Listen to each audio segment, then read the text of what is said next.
Le tuyau poreux est sans aucun doute une des méthodes d'arrosage les plus faciles à réaliser, à installer dans son potager. L'autre avantage du tuyau poreux, c'est qu'il est très peu onéreux. On le retrouve à des prix très compétitifs un petit peu partout. Alors pour ça, il nous faut sur les deux extrémités, il nous faut d'abord une arrivée d'eau et puis pour stopper l'eau à l'autre bout. On peut aussi pincer le tuyau de façon à ce que ça ne continue pas à couler à l'autre extrémité. Donc on va déjà installer notre premier raccord pour se raccorder à l'arrivée d'eau et on branche directement notre tuyau sur l'extrémité. Maintenant qu'on a branché notre tuyau, il va falloir l'installer. Alors, choisissez-le toujours un petit peu plus grand. Si vous avez une longueur de 10 mètres, par exemple, à couvrir, à arroser, prévoyez au moins 15 mètres. Puisque l'intérêt du tuyau poreux, c'est de l'installer sous une forme de serpentin.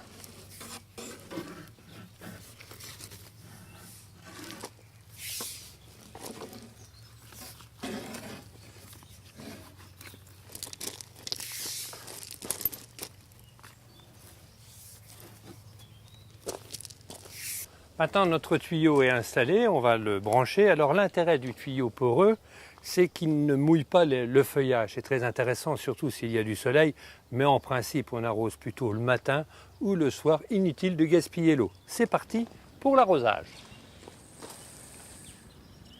Reste plus qu'à laisser notre tuyau poreux à sointer entre nos légumes, entre nos choux. Alors un petit conseil quand même, de temps en temps il est intéressant de bouger le tuyau poreux. C'est peut-être l'occasion de désherber en même temps vos plants de légumes. Et puis, un autre petit conseil aussi, si vous avez une eau qui est très calcaire, de temps en temps, il est bon de passer votre tuyau poreux dans une solution vinaigrée.